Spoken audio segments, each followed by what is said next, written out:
अस्सलाम वालेकुम नाजरीन, आप देख रहे हैं INN चैनल। मैं हूं शेख अहमद अली। आज की ख़ास बात में हम देखेंगे कई अहम कौमी और बैनुल-अक़वामी ख़बरें। कर्नाटका असेंबली इंतखाबात से 23 दिन पहले पीर के रोज़ कांग्रेस कायद राहुल गांधी ने 2 इंतखाबी रैलियों से खिताब किया। पहली रैली बीदर ज़िले के भालकी में और दूसरी रैली उसी ज़िले के हुमनाबाद में की गई। भालकी में राहुल गांधी ने PM मोदी पर निशाना साधते हुए कहा कि मोदी जी ने 15 लाख रुपए का वादा किया था, 15 लाख रुपए आए क्या? इसीलिए हमें बीजेपी की तरह झूठे वादे करने नहीं चाहिए। कांग्रेस जो भी वादा करेगी उन्हें सरकार बनते ही जल्द से जल्द पूरा करेगी।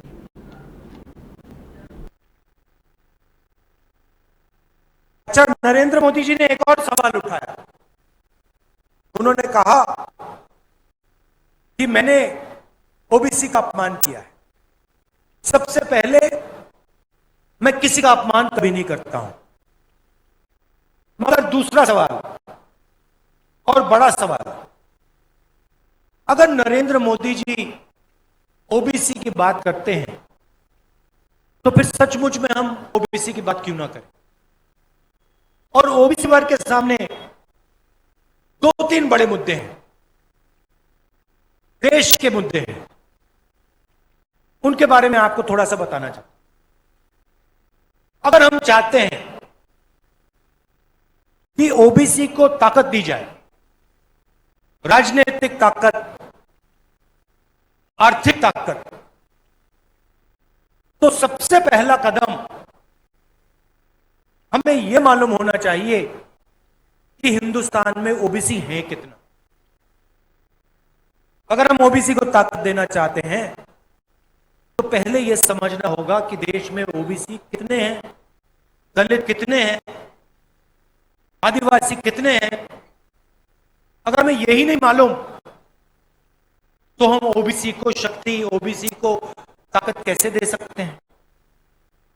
जब हमारी सरकार थी, यूपीए की सरकार थी, 2011 में हमने सेंसस किया था और पहली बार हमने सेंसस में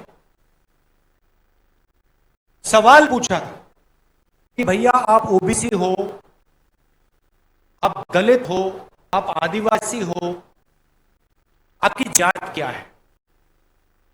और पूरा का पूरा डेटा हिंदुस्तान की सरकार के पास है, मगर नरेंद्र मोदी जी ने डेटा पब्लिक नहीं किया है, छुपाया हुआ है। दिल्ली की सरकार को मालूम है ओबीसी की कितनी आबादी है हिंदुस्तान में, अगर दिल्ली की सरकार किसी को बता नहीं रहे। तो मोदी जी, अगर आप सचमुच में ओबीसी को ताकत देना चाहते हो, आर्थिक ताकत देना चाहते हो,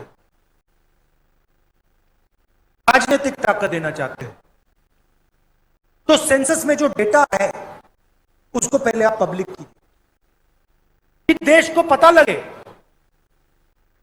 कि इस देश में ओबीसी वर्ग कितना है, दलित वर्ग कितना है, आदिवासी वर्ग कितना है। अगर आप नहीं करोगे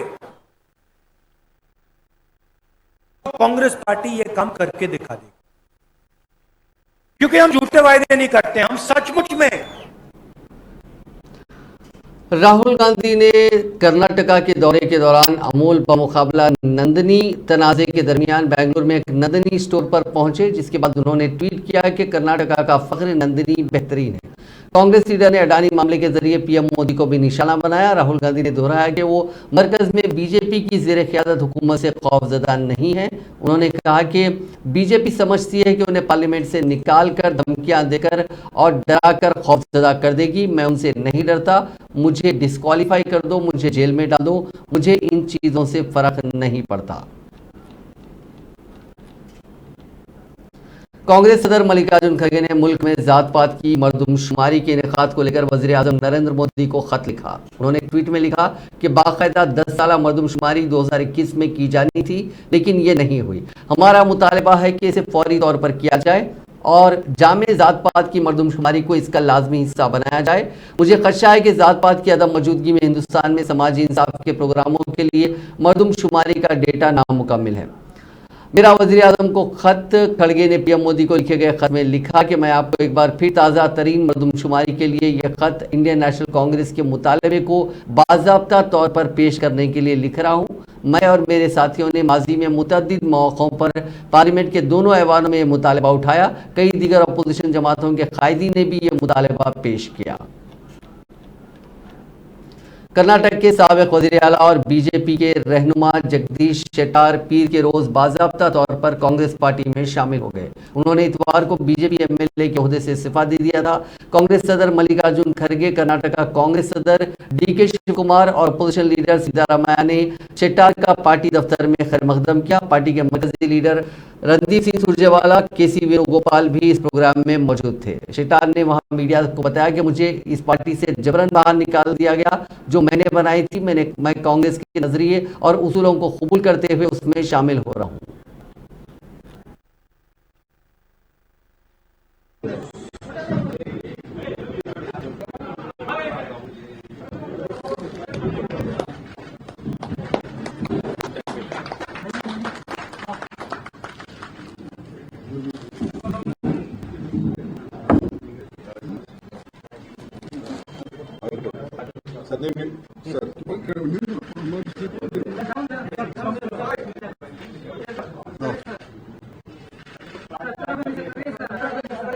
ಹತ್ರ ಇನ್ನು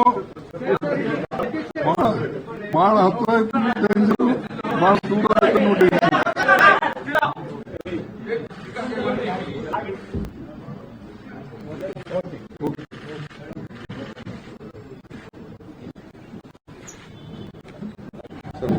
ಕೂತ್ಕೊಳ್ಳಿ ಸರ್, ಅಲ್ಲೇ ಕೂತ್ಕೊಳ್ಳಿ.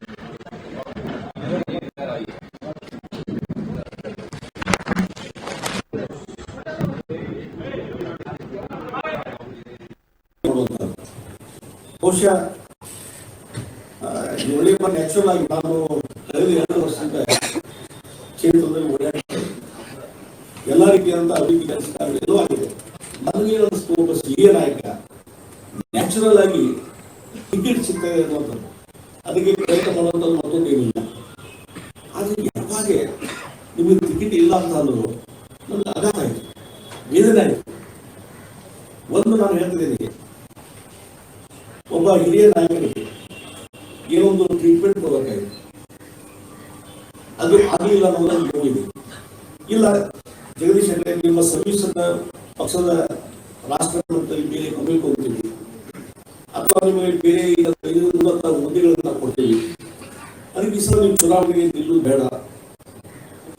ಆ ರೀತಿ ಒಂದು ವಾರ ಮುಂಚೆ, ಒಂದು 15 ದಿವಸ ಮುಂಚೆ ಕರೆದು ಕುಂದಿರಿಸಿ ಬಹುಶಃ ವರಿಷ್ಠ ಆಗಲಿ ನಾಯಕ ಆಗಲಿ ಹೇಳಿದ್ರೆ ನಾನು ಹೇಳ್ತೇನೆ, ನಾನು ಅಧಿಕಾರ ಲಾಭದಿಂದ ರಾಜಕಾರಣ ಬಿಡುವಾಗ ಜನಸಂಘ ಇಂದ ನಮ್ಮ ಕುಟುಂಬ ಈ ಒಂದು ಜನಸಂಘ ಬಿಜೆಪಿ ಯಾವಾಗ 67 ಇಸ್ವಿಯಿಂದ ನಮ್ಮ ಅಂಕಲ್ ಸದಾಶಿವರು. वेस्ट बंगाल की चीफ मिनिस्टर ममता बनर्जी ने वजीर दाखिला अमित शाह से इस्तीफा मांगा। उन्होंने कहा कि अमित शाह ने वक्त से पहले उनकी हुकूमत गिराने की धमकी दी। वो जमहूरी तौर पर चुनी गई हुकूमत को गिराने की बात कैसे कर सकते हैं? उन्हें ये कहने का कोई इख्तियार नहीं है। वजीर दाखिला को गुंडे की तरह नहीं बोलना चाहिए। क्या ये मुल्क का ऐवान बदला जा रहा है? मुल्क के वजीर दाखिला हिंदुस्तान की हिफाजत करने के बजाय बंगाल की हुकूमत गिराने की साजिश रच रहे हैं। ममता ने उत्तर प्रदेश में अतीक अशरफ कत्ल मामले पर कहा कि मैं जराइम की तायद नहीं करती हूं, लेकिन उत्तर प्रदेश के लोगों के लिए इनकाउंटर आम बात हो गई है। लोगों को इन मुठभेड़ों की मुखालिफत करनी चाहिए। मुल्क में ये क्या चल रहा है जिसको चाहो मार दो, जिसको चाहो काट दो, जिसको चाहो ठोक दो, जिस पर चाहो एजेंसी लगा दो, सीबीआई ईडी लगा दो। ममता बनर्जी ने कहा कि अगर बंगाल में चॉकलेट बम भी फटता है तो एनआईए को भेज देते हैं। 2 इंजन वाली बीजेपी हुकूमत दोहरे एक ड्वेल स्टैंडर्ड मेंटेन करती है। ममता बनर्जी ने पीर को बीरभूम जिले के सूरी में एक पब्लिक मीटिंग के दौरान ये बातें कहीं। बाद उन्होंने मीडिया से भी खिताब किया। और जो अमित शाह का मीटिंग में जो स्ट्रेटेजी हुआ उसको तो हम लोगों को पता चल गया कि बीजेपी को कम्युनल टेंशन बढ़ाना है, कास्टिज्म करना है, जो भी करना है एजेंसी पूरा मदद करेंगे। बीएसएफ का जो था 15 किलोमीटर का अंदर में वो घुसने सकते थे, अभी 50 किलोमीटर बना दिया। किसके लिए? कि पंचायत आ रहा है और इलेक्शन आएगा तो उधर में जाके जो 50 किलोमीटर के अंदर में बहुत सारे लोग रहते हैं गांववासी, तो जानबूझ के प्लान करके उसको हैरास करने के लिए वो तो करते ही है। किसी को बंदूक दे देगा, किसी को बम दे देगा, किसी को ड्रग दे देगा, देके बोलेगा इसी के लिए इसको हम अरेस्ट कर रहे हैं। आज तक शीतलकुची के बारे में कोई नहीं बोला, बीएसएफ कितने लोगों को मारा कोई नहीं बोला। ऐसे ही चलेगा राजनीति। लेकिन हमको कोई टकराएगा तो वो चूर चूर हो जाएगा। खाली हमको नहीं, अरविंद केजरीवाल का टुकड़ा, क्या बीजेपी का राज में केस नहीं चल रहा है? कितना बीजेपी को अरेस्ट किया? बीजेपी के राज में क्या सब सोच है, सब संत है? व्यापम केस में मध्य प्रदेश में क्या हुआ था? नौकरी का बारे में, एग्जाम का बारे में जो लोग इन्वेस्टिगेशन कर रहा था 50 लोगों को मर्डर कर दिया। जब सीपीएम का गवर्नमेंट था क्या कुछ बोला? अभी तो दोस्ती करके चलता है। उनको जो गवर्नमेंट है सब संत है। हमारा गवर्नमेंट में हम कोशिश करते हैं जो अच्छा से अच्छा काम रहे। हम लोग बहुत सारे ऑफिशियल को भी खिलाफ में एक्शन लिया करप्शन का बारे में। हमारा पार्टी में भी कोई करप्शन का चार्ज आया तो हम उसको खिलाफ में एक्शन लिया। ऐसा नहीं है हम नहीं लिया। लेकिन मैं बीजेपी के कहने चाहूंगा, किसका इशारा पे हमारा लोगों को हर रोज एजेंसी तंग करता है? वो खुद एक डाकू है। जिसको इशारा पे अमित शाह चलते हैं, उनका जो चीफ एडवाइजर इधर का है, इधर में है, वो सबसे बड़ा डाकू है। अगर एजुकेशन में कोई दिक्कत हुआ तो उन्होंने पहले किया। ये सब जुडिशल है, इसी के लिए मैं ज्यादा। गैंगस्टर से सियासतदान बने अतीक अहमद और उनके भाई अशरफ की पुलिस सिक्योरिटी में हलाकत की एक दिन बाद सुप्रीम कोर्ट में दरखास्त दायर की गई। इसमें सुप्रीम कोर्ट के साबिक जज की सरबराही में एक कमेटी तश्कील लेकर कत्ल केस की तहकीकात का मुतालबा किया गया।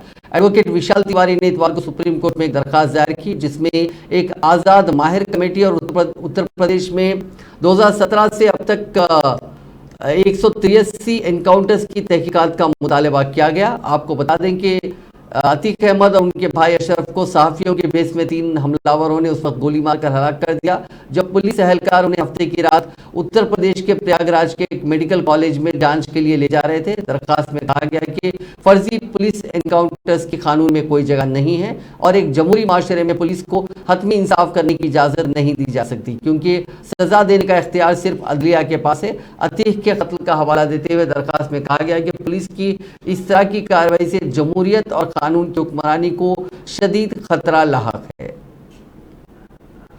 अतीक अहमद और उनके भाई अशरफ की 15 अप्रैल की रात 10:35 पर इनका कत्ल कर दिया गया। शूटर्स अरुण मौर्य, सनी सिंह और लवलिश तिवारी को 14 दिन की अदालती तहवील में नैनी सेंट्रल जेल भेजा गया था। नैनी जेल में अतीक का बेटा अली अहमद कैद है। ऐसे में गैंग वॉर के खतरे को देखते हुए अतीक अशरफ के तीनों शूटर्स को प्रतापगढ़ जेल में शिफ्ट किया गया। उधर अली पिछले 2 दिनों से लगातार हंगामा कर रहा है। इतवार को वो अपने वालिद अतीक के जनाजे में जाने की भी जिद कर रहा था, लेकिन इजाजत नहीं मिली।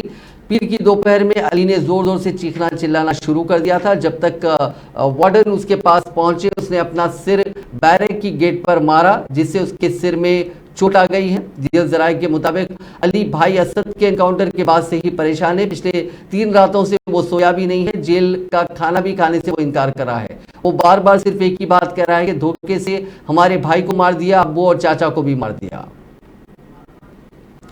समाजवादी पार्टी के कायद आजम खान की तबीयत अचानक खराब होने की वजह से उन्हें दिल्ली के सर गंगाराम अस्पताल में दाखिल कराया गया। उनकी हालत मुस्तकम है और वो जेर निगरानी में है। इतलात के मुताबिक आजम खान को सुबह 3 बजे सर गंगाराम अस्पताल के शोबे सर्जरी में दाखिल कराया गया। Bharatiya Janata party Punjab schedule caste मोर्चे के जनरल सेक्रेटरी बलविंदर गिल को इतवार की देर रात एक नामालूम शख्स ने गोली मारकर जख्मी कर दिया। Deputy superintendent of police Iqbal Singh ने पीर को बताया कि बीजेपी लीडर बलविंदर गुल को इतवार की रात अमृतसर के करीब जिंडियाला गुरु में गोली मार दी गई और वो उस वक्त एक अस्पताल में जेरे इलाज है। गिल जंडालिया गुरु के जीवसर में अपने घर पर थे कि दो मोटरसाइकिल सवार हमलावर आए और उन पर गोली चला दी। उन्हें मकामी केडी अस्पताल ले जाया गया जहां उनका इलाज जारी है। गिल जालंधर लोकसभा ज़मीनी इंतखाब में मसरूफ थे। जराये के मुताबिक वो हाल ही में जालंधर के सीनियर लीडर केवल कुमार के साथ इंतखाबी मुहिम चलाने के बाद वापस आए थे। भटिंडा मिलिट्री स्टेशन में 12 अप्रैल को 4 जवानों पर फायरिंग साथी गनर ने ही की थी। पुलिस ने पीर को मुलजिम गनर देसाई मोहन को गिरफ्तार कर लिया। पूछताछ में उसने बताया कि जिन जवानों पर उसने गोली चलाई वो उसका जिनसी हिरासनी करते थे। फायरिंग के दौरान सागर बन्ने, कमलेश आर, योगेश कुमार जे, संतोष कुमार नागराल मारे गए थे। इस वाक़े के बाद देसाई ने अफसरों को गुमराह भी किया। देसाई ने कहा था कि उसने कुछ मुश्तबा लोग देखे जो जंगल की तरफ भाग गए। उसके बयानों की बुनियाद पर जब जांच की गई तो उसे पूरे मामले का खुलासा हुआ। भटिंडा एसएसपी गुरनीत सिंह ने बताया कि मुलजिम ने एलएमजी राइफल की 8 कारतूस, इंसास राइफल और एक 20 कारतूस वाली मैगजीन चोरी की। वारदात में इस्तेमाल हथियार बरामद कर लिया गया। मुलजिम के मोबाइल की फॉरेंसिक जांच हो रही है। दरगाह हजरत बल श्रीनगर में कश्मीर यूनिवर्सिटी के सर सैयद गेट के बिल्कुल सामने वाक़ रेस्टोरेंट से आग नमूदार हुई जिसने आनन फानन में 3 शॉपिंग कॉम्प्लेक्सेस और एक बस्ती को लपेट में ले लिया। फायर एंड इमरजेंसी के मुताबिक शॉपिंग कॉम्प्लेक्स में मौजूद 10 गैस सिलेंडर जोरदार धमाकों के साथ फट गए जिसकी वजह से आग ने भयानक रुख इख्तियार किया। आग की इस वारदात में 3 शॉपिंग कॉम्प्लेक्स और 7 रिहायशी मकानों को नुकसान पहुंचा। मालूम है कि 17 फायर टेंडरों और 2 वाटर पंपों की मदद से आग पर काबू पाया गया। ताहम आतिशबाजी की इस भयानक वारदात में करोड़ों रुपये मालियत की इमलाक राख के ढेर में तब्दील हो गई।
सड़क पे पानी में नहीं है, कुछ भी कोई इंतजाम नहीं है, पूरा मोहल्ला अंदर चल गया।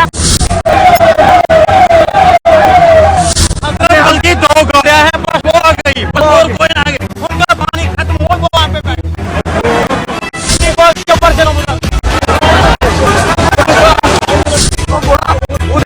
मोरे में बच्चा नहीं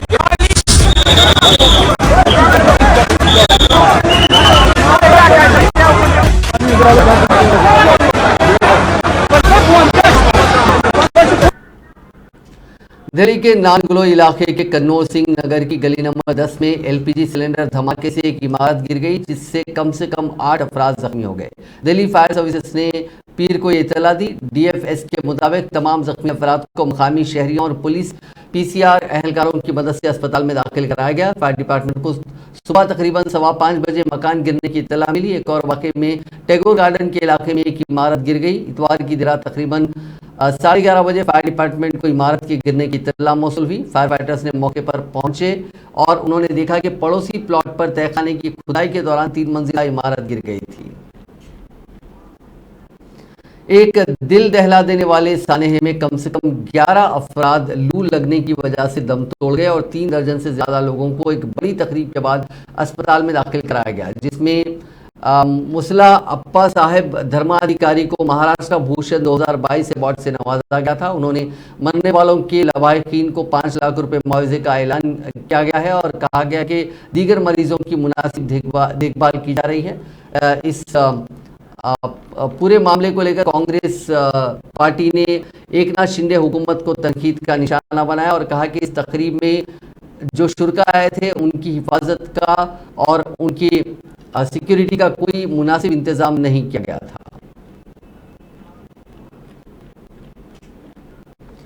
दिल्ली के साबिक नायब वज़ीर आला मनीष सिसोदिया की परेशानी कम होने का नाम नहीं ले रही है। 17 अप्रैल को राउज एवेन्यू कोर्ट ने एक बार फिर आबकारी पॉलिसी घोटाला मामले में मनीष सिसोदिया की हिरासत को 14 दिनों के लिए बढ़ाने का फैसला सुनाया।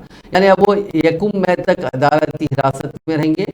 एक रिपोर्ट के मुताबिक दिल्ली की नई आबकारी पॉलिसी में मुबैना बेज़ाब्तगियों को लेकर ईडी की तरफ से दर्ज किए गए मामले में उनकी हिरासत को बढ़ाने का हुक्म राउज एवेन्यू कोर्ट के जरिए जारी किया गया। इसी के साथ अदालत ने सीबीआई की तरफ से दर्ज मामले में भी मनीष सिसोदिया की हिरासत को 1 मई तक बढ़ा दिया। रिपोर्ट के मुताबिक आबकारी पॉलिसी घोटाले में मनीष सिसोदिया के साथ मुलजिम अरुण राम चंद्र पिल्लाई और अमनदीप ढल की अदालत में हिरासत में भी तौसी की गई। आम आदमी पार्टी के रुकन पार्लियामेंट संजय सिंह ने कहा कि एक बार फिर मेयर और डिप्टी मेयर का इंतखाब 26 अप्रैल को होना है। सीएम और पार्टी के कौमी कन्वीनर अरविंद केजरीवाल ने फैसला किया कि डॉक्टर शैली ओबराय एक बार फिर इंतखाबात में हमारी उम्मीदवार होंगी। डिप्टी मेयर के ओहदे के लिए आले मोहम्मद इकबाल हमारे उम्मीदवार होंगे। बीजेपी एक ऐसी पार्टी है वो इस देश के लोकतंत्र को हर स्तर पे खत्म करना चाहती है। यानी अगर गांव की प्रधानी भी ये लोग हार जाए तो उसमें कोई भी कोशिश करते हैं कि कैसे हम इस सीट पे अपना कब्जा करें।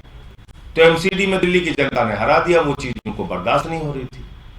15 साल तक लगातार उनकी लूट चली यहां पे। अब वो लूट पे रोक लग गई जब केजरीवाल जी और आम आदमी पार्टी की इतनी भारी जीत हुई तो इसलिए बौखला कर वो एमसीडी के मेयर का पद छोड़ना ही नहीं चाह रहे थे। 3 बार झगड़े किए, लड़ाई की, हंगामे किए, हिंसक प्रदर्शन किया हाउस के अंदर।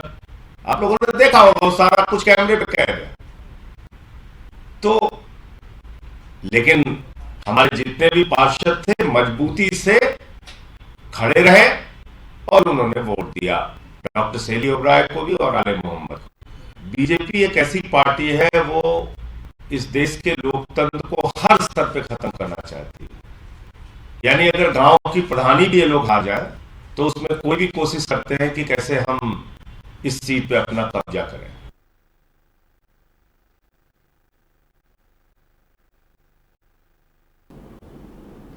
आरएसएस सरबराह मोहन भागवत ने कहा कि हिंदुस्तान मजहब के रास्ते पर चलकर ही विश्वगुरु बनेगा और दुनिया को रास्ता दिखाएगा। मोहन भागवत बुरहानपुर में धर्म संस्कृति सभा से खिताब कर रहे थे। मोहन भागवत ने कहा कि हिंदुस्तान सिर्फ मजहब के रास्ते पर चलने से ही विश्वगुरु बनेगा। अगर हम सब मजहब की पैरवी करते रहेंगे तो आने वाले 20-30 सालों में हिंदुस्तान वो विश्वगुरु बन जाएगा जो दुनिया को एक नया रास्ता दिखाएगा। उन्होंने मजीद कहा कि मजहब का मतलब पूरी दुनिया की फलाह बहबूद का एहसास है। उन्होंने कहा कि हमें हक की राह पर चलकर अपना फर्ज अदा करना है। हिंदुस्तान को सुपर पावर नहीं बनना है बल्कि दुनिया को मजहब सिखाना है। हिंदुस्तान में मुख्तलिफ ज़बानों, फ़िक़ों और मज़ाहिब के लोग रहते हैं। मुख्तलिफ होने के बावजूद हम जानते हैं कि सारी तख्लीक एक है, इसलिए हम हिंदू हैं। हमें एक दूसरे के लिए बाहमी एहतराम के साथ सबको साथ लेकर चलना है। सुप्रीम कोर्ट की 5 जजों की आईनी बेंच हमजिन्स शादियों को तस्लीम करने की दरखास्तों पर 18 अप्रैल से समाअत शुरू करेगी। चीफ जस्टिस डीवाई चंद्रचूड़ और justice Sanjay Kishan Kaul, justice S Ravindra Bhat, justice PS, justice Narasimha और जस्टिस हिमा कोहली की आईनी बेंच की समाअत से कबल मरकजी हुकूमत ने सुप्रीम कोर्ट में एक नई दरखास्त दाखिल की। इस दरखास्त में मरकजी हुकूमत ने दलील देते हुए कहा कि हम जिस शादी के हक को तस्लीम करने में अदालत के फैसले का मतलब कानून की एक पूरी शाख के मजाजी अदालती दोबारा तहरीर के मुतरादिफ होगी। अदालत को इस तरह के वसी हुक्म जारी करने से बचना चाहिए क्योंकि इसके यानी कानून के लिए मुनासिब कानून साजी का अमल है। हुकूमत का कहना है कि शादी को एक इदारे के तौर पर समझने के हिंदुस्तानी तनाजुर में समाजी अखलाकियात, समाजी इक़दार और वसी और समाजी कबूलियत पर मबनी मसाइल पर सिर्फ मुनासिब मुक़न्नना ही फैसला कर सकती है। अमृतसर में एक लड़की को गोल्डन टेम्पल में जाने से रोक दिया गया। लड़की चेहरे पर तिरंगा पेंट करा कर गई थी। जब वो गोल्डन टेम्पल पहुंची तो पगड़ी पहने एक शख्स ने उसे रोक दिया और माथा नहीं टेकने दिया। उसने लड़की से कहा कि ये पंजाब है, इंडिया नहीं। इस वाक़े का वीडियो सोशल मीडिया पर वायरल हो रहा है। ये वाक़या कब का है ये अभी तक साफ नहीं हुआ। लड़की हरियाणा की है और उसे रोकने वाला शिरोमणि गुरुद्वारा प्रबंधक कमेटी का मुलाजिम बताया जा रहा है। हालांकि उसके SGPC मुलाजिम होने के बारे में अभी सरकारी तौर पर कोई बयान नहीं आया है। वायरल वीडियो में दिख रहा है कि लड़की अपने हरियाणवी साथी को लेकर एक सिख के पास पहुंचती है। वो कह रही है कि इसी शख्स ने उसे गोल्डन टेम्पल में दाखिल होने से रोका। लड़की के साथ आया शख्स सिख से पूछता है गुड़िया को जाने से क्यों रोका। लड़की के साथी ने फिर पूछा क्या ये इंडिया नहीं है, तो सिख ने जवाब दिया ये इंडिया नहीं है, पंजाब है, इंडिया नहीं है। लड़की इस वीडियो के वायरल होने के बाद SGPC ने कहा कि गोल्डन टेम्पल श्री गुरु रामदास जी का दरबार है। इसमें किसी भी मजहब, जाति या मुल्क के शख्स को आने से नहीं रोका जाता और ना ही रोका जा सकता है।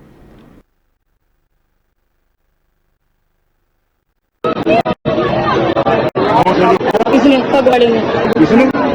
हाँ जी सरदार जी, आपने गुड़िया को अंदर जाने से रोका, क्या कारण? क्यों नहीं? इंडियन है, बस इंडियन नहीं है। आप कहीं रिकॉर्डिंग क्या नहीं? मैं पूछता हूँ आप इंडिया में बात बोल रहे हो आप की बात बन रही है वो क्या इंडिया नहीं है। आपकी गुस्सा क्यों कर रहे हैं? बात करो, बकवास की बात कौन सी है? आप यहाँ कल क्यों कर रहे हैं?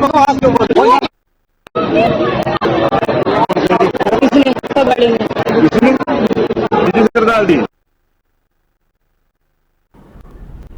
होलसेल प्राइस इंडेक्स मार्च में घटकर 1.34% 1.34% पर आ गई है। ये 29 महीने का निचला सत्र है। फरवरी 2023 में थोक महंगाई की शरह 3.85% रही। जनवरी 2023 में थोक महंगाई की शरह 4.73% थी। गेहूं, दालें और फ्यूल जैसी चीज़ों के सस्ते होने से महंगाई में ये गिरावट आई है। अक्टूबर 2020 में ये 1.31% पर थी। लगातार 10वां महीना है जब होलसेल महंगाई गिरी है। बांग्लादेश के दारुल-हुकूमत ढाका से तकरीबन 96 किलोमीटर दूर कोमेला जिले में 2 ट्रेनों की 7 बोगियां पटरी से उतरने से कम 12 अफराद जख्मी हो गए। कमेला के नांगलकोट पुलिस स्टेशन के जराये से एक एजेंसी ने रिपोर्ट किया कि चिटागोंग से ढाका जाने वाली एक मुसाफिर ट्रेन की 5 बोगियां इतवार को मकामी वक्त के मुताबिक शाम 6:30 बजे हसनपुर रेलवे स्टेशन पर एक मालगाड़ी को पीछे से टक्कर मारने के बाद पटरी से उतर गई। उन्होंने बताया कि हादसे के बाद मालगाड़ी की 2 बोगियां पटरी से उतर गई। एहलकार के मुताबिक ट्रेन के पटरी से उतरने के बाद ढाका को मुल्क के दीगर हिस्सों से मिलाने वाला रेल राब्ता घंटों तक मुनक़ते रहा। हादसे की वजूहात ताहाल मालूम नहीं हो सकी। दुनिया के सबसे पावरफुल लॉन्च व्हीकल स्टारशिप का पहला ऑर्बिटल टेस्ट टल गया है। प्रेशर वाल्व के फ्रीज होने की वजह से लॉन्च को 39 सेकंड पहले रोक दिया गया। पीर की शाम करीब 6:50 पर स्टारशिप को लॉन्च होना था। अब रॉकेट को रीसेट करने में कम से कम 48 घंटे लगेंगे। स्टेनलेस स्टील से बने स्टारशिप को दुनिया के दूसरे सबसे अमीर कारोबारी एलन मस्क की कंपनी SpaceX ने बनाया है। लॉन्च टलने के बाद एलन मस्क ने ट्वीट किया कि ऐसा लगता है कि एक प्रेशर वाल्व जम गया है, इसलिए अब तक ये काम करना शुरू नहीं करता, लॉन्च नहीं किया जा सकता।